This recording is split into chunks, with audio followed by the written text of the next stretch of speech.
Gagasan ini datang dan pergi, seperti angin musim yang berhembus sesekali. Redenominasi rupiah. Sebuah wacana yang usianya sudah lebih dari 1 dekade, namun selalu berhasil memantik diskusi panas di ruang publik. Apa sebenarnya redenominasi itu? Sederhananya, ini adalah penyederhanaan nilai mata uang. 3 angka 0 di belakang akan dipangkas, tanpa mengurangi nilai tukarnya. Uang Rp100.000 akan menjadi Rp100. Uang Rp1.000 akan menjadi Rp1. Harga secangkir kopi yang tadinya Rp20.000, kelak akan tertulis Rp20. Ini bukan sanering atau pemotongan nilai uang yang pernah menjadi momok sejarah. Ini murni penyederhanaan, kosmetik angka agar lebih efisien dan bermartabat di mata dunia. Pertanyaannya, mengapa sekarang? Mengapa isu ini kembali mengemuka di tengah riuh rendahnya dinamika ekonomi pasca pandemi? Pemerintah dan Bank Indonesia punya argumen kuat. Pertama, efisiensi. Transaksi akan lebih mudah, pencatatan akuntansi lebih ringkas, dan mesin ATM tak perlu lagi dipenuhi tumpukan lembaran uang bernominal besar. Kedua, psikologi dan martabat. Dengan nominal yang lebih ramping, rupiah akan terlihat lebih kuat dan sejajar dengan mata uang negara lain. Tidak ada lagi harga barang yang mencapai jutaan atau miliaran, yang secara psikologis bisa menciptakan persepsi inflasi yang berlebihan. Ini adalah upaya membangun citra baru bagi mata uang kita. Namun, di balik alasan teknis dan psikologis itu, ada sebuah potensi lain yang jarang dibicarakan secara terbuka. Sebuah potensi yang mungkin membuat sebagian kalangan merasa gelisah, bahkan panik. Redenominasi menuntut sebuah proses transisi, di mana seluruh uang tunai yang beredar di masyarakat harus ditukarkan dengan uang baru. Semua uang, tanpa terkecuali. Uang yang tersimpan di bawah kasur, di dalam brankas, di balik dinding, atau yang ditumpuk dalam koper-koper besar. Semuanya harus keluar, menunjukkan wujudnya, dan masuk ke dalam sistem perbankan.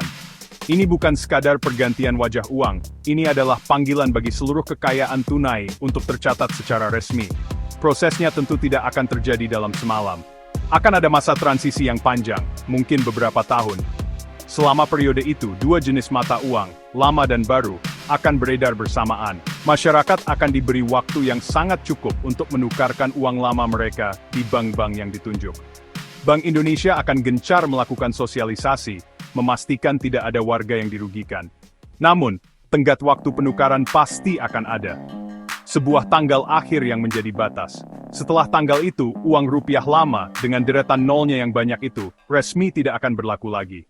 Ia hanya akan menjadi kertas tak berharga, kenangan dari sebuah era.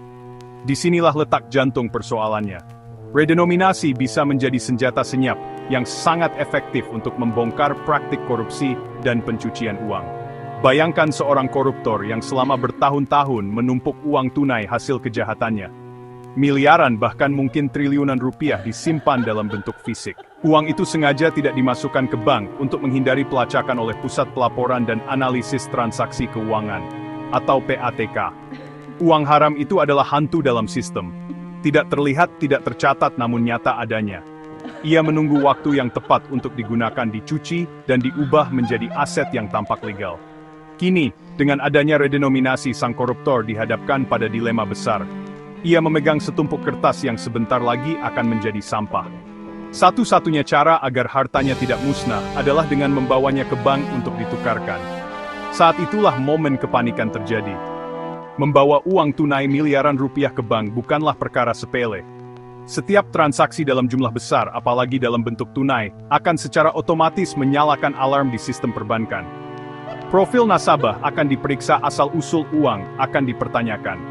Dari mana Anda mendapatkan uang sebanyak ini? Pertanyaan sederhana yang akan menjadi mimpi buruk bagi pemilik uang haram. Ini seperti operasi penjaringan berskala nasional. Setiap orang yang memiliki uang tunai dalam jumlah masif dipaksa untuk keluar dari persembunyiannya. Mereka tidak bisa lagi bersembunyi di balik anonimitas uang tunai.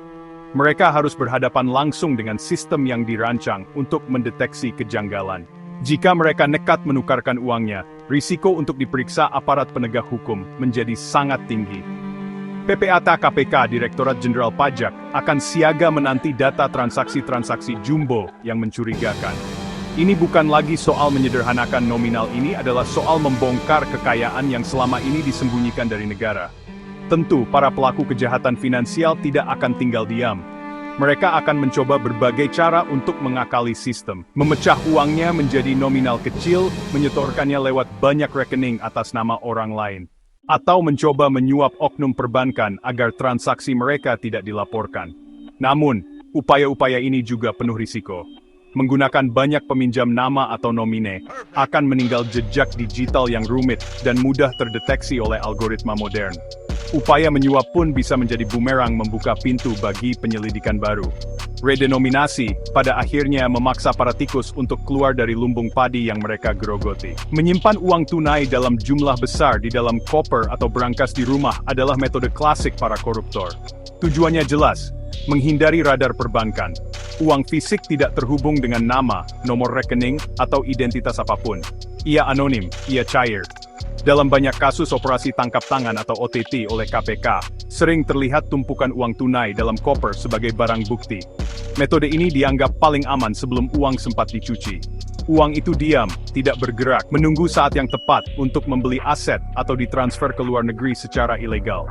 Namun, di era redenominasi dan transparansi digital, koper penuh uang berubah dari aset aman menjadi bom waktu. Saat redenominasi berlaku, tumpukan itu harus ditukarkan. Jika tidak, nilainya jadi nol.